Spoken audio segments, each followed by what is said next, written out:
kalau ada keberatan ya terhadap pemberitaan maupun kerja jurnalistik dalam bentuk lainnya, Undang-Undang 40 sudah memberikan jaminan yang merasa dirugikan punya hak jawab, punya hak tolak, punya hak koreksi. Jadi magistratur dari pers itu adalah etik, penyelesaian etik, bukan dengan penyelesaian sanction, bukan dengan kekerasan, bukan dengan pemidanaan, tetapi dengan etik. Karena bagaimanapun kerja-kerja jurnalistik itu adalah menjadi jembatan antara kebutuhan publik dengan pemangku kepentingan. Cukup. Bu Nini tadi sempat mengatakan sampai sekarang belum ada mekanisme perlindungan untuk jurnalis dari negara. Apa yang bisa dilakukan, sejauh mana Dewan Pers bisa mengupayakan itu supaya kita bisa mendapatkan perlindungan? Iya, jadi gini, kita kan dulu pernah mengusulkan undang-undang perlindungan bagi pembela HAM, dan jurnalis itu salah satu pembela HAM, human right defender. Kalian bekerja ini human right defender karena menjalankan prinsip-prinsip demokrasi ya, kepentingan rakyat itu dijembatani oleh kawan-kawan jurnalis gitu ya. Nah, sampai hari ini undang-undang pembela HAM itu kan belum disahkan, dan itu sudah entah berapa lama gitu ya.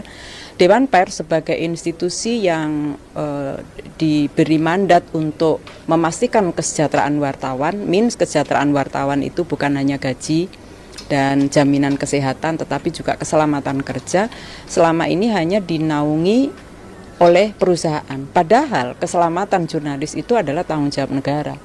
Negara itu ya ada pemerintah, ya ada penegak hukum, ya ada media itu sendiri. Jangan hanya dibebankan pada media.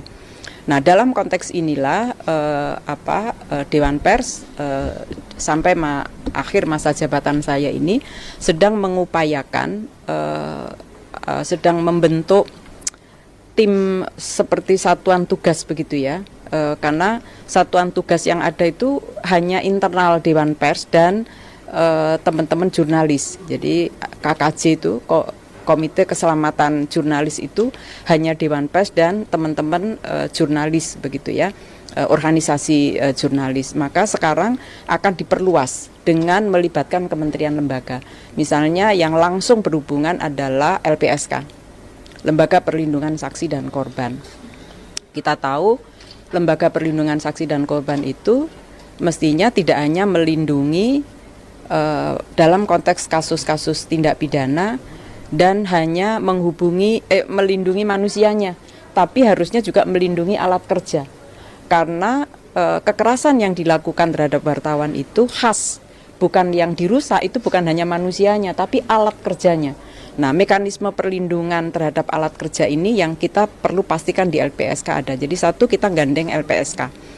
Ya, ini udah pertemuan ketiga nih. Mudah-mudahan bisa kita pasca Lebaran ini sudah bisa kita rasakan hasilnya. Lalu ada Komnas HAM, karena kok di Komnas HAM punya wewenang penyidikan ya, sehingga itu penting.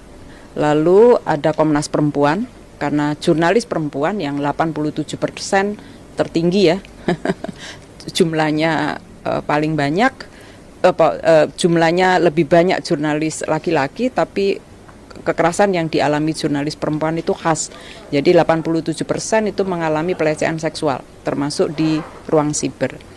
Lalu kemudian kita juga melibatkan Kementerian Hukum dan Kepolisian, Kejaksaan dan Mahkamah Agung. Kenapa? Karena bentuk kriminalisasi itu potensial juga dilakukan melalui pelaporan ke kepolisian dengan menggunakan Undang-Undang ITE.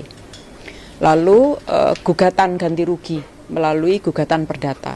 Nah, ini semua adalah mekanisme perlindungan yang sedang kita kuatkan. Bukan berarti nggak ada ya, sama sekali nggak ada, nggak. Dari negara memang belum ada, tapi dari insan pers dan Dewan Pers ada, yaitu setidaknya melalui MOU. Negara yang sudah melakukan itu baru kepolisian. Ya, kepolisian sudah ada dengan Dewan Pers, ada MOU sehingga mengurangi intensitas kriminalisasi terhadap kerja-kerja jurnalistik. Yang dikriminalkan bukan hanya jurnalisnya loh, kadang-kadang medianya juga di ini. Jadi kita berharap mudah-mudahan mekanisme ini selesai sambil menunggu undang-undang pembela HAM.